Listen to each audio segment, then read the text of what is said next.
episode of EPMS Tech Talk. I'm Joanne LaFlamme. And I'm Chris Costa. So Chris, what do you want to talk about today? Well, I thought we'd talk about Price Setter, how to use the Price Setter tool. Sure, we can take a look at that. It's a great tool for being able to go in and kind of play what-if analysis with your numbers, and being able to set the price and in various different ways to get the final price that you want to pass on to your customer. Okay. So let's take a look. Yeah, if we could take a look, that'd be great. To access the Price Setter, you're first going to go into Estimating Order Entry. And let me find a recent job. So I'm going to search and find a job that we did today. Now you can get to Price Setter by going to the View button and selecting Price Setter. And this will bring up a screen where it's going to show you kind of the breakdown of the costs and the markup and the actual sell price for this job. You'll see a field here where you can select a component, so you can look at the price and costs individually by component. You can also look at it for each quantity. So this way you can pick a component, pick a quantity, adjust your pricing just for that particular component and that particular quantity. Okay. So let's say I want to adjust component 1 and I want to adjust quantity 500. What that will do now, I'm looking at the costs for that component, for that quantity, and I can come here and say I want to charge, instead of $104 and approximately 82 cents, I want to charge $120 for that particular production cost. I can just type in the 120 and it will adjust the markup. If I know that I don't know what I actually want to sell it at, but I want a 30% markup, I can put in 30% on it and then it will calculate what the sell price needs to be to get that. And I can do that for production, material, paper, and outside services all the way down. I can also, if I know I want to make at least 25% profit on this, I can put in 25% there, and again, it will adjust my costs and my sell price so that I'm making at least a 25% profit.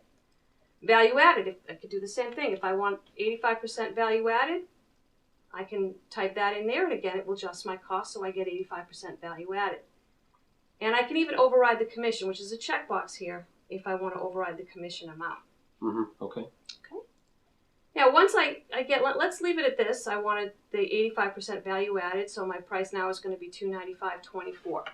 Once you've kind of played with the numbers and get the price the way you want, it doesn't automatically change it in the order or the estimate. You have to click an Apply button, and then you can set the manual price. And what it actually does is set a manual price in the order, just as if you had typed it in as a manual price. Okay, that makes sense. So what I'm going to do, I'm going to click on Set Price. And you'll notice it puts the price up here as the manual price. And then I have to do a second step and hit Apply to actually save that manual price back to the order. Now if I close here and I open up my order and I open up that component, you'll see that the manual price is set. And it'll even let you know at the bottom here that the Price Setter is in effect. Okay. So then if the customer wants to order that, I just select that and it will use that manual price. Okay. All right, now that was all component based. What if I want to set the whole job for that order to a certain price, not necessarily component by component? Okay, sure, you can do that. You can, the Price Setter will allow you to set the price on the whole job as well. So let's take a look at that. So I'm going to get out of here and go back up to the View button, select Price Setter. Now to set the whole price, I can just check that button right there, and now I'm looking at the costs for the whole price. Now I had some costs already in there, so let me just clear that out first. I'm going to hit a reset, and then I'm going to hit Apply just to clear out what I had in there. Now reset takes you back to square one, as if you never did anything. It removes the manual price, and does kind of a recalc just like it was before you even touched Price Setter. Okay. Now I'm going to go to set the price of the whole job, and then it adds basically both components together. And I can do the same kind of thing. I can change the markup percentages, I can change the profit or the value added, or say I know that I want to charge $350 for this job. I can just type in the total job price here. It recalculates everything. I can set the price, and I can click on the Apply button to apply it back to the estimate of the order.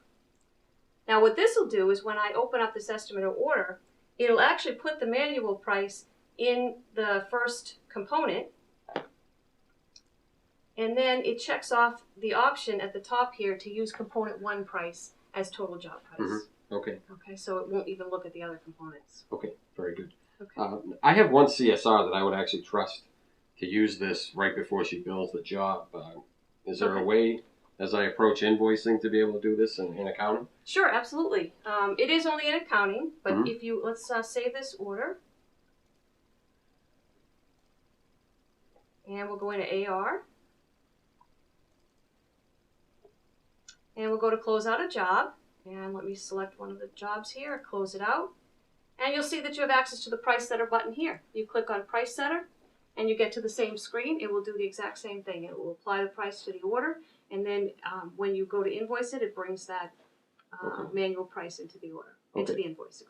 And can it be restricted for everybody else? Absolutely. In the user manager, you can restrict access to price setters so that, you know, it's obviously not something you want everybody to have access to. Right. Okay.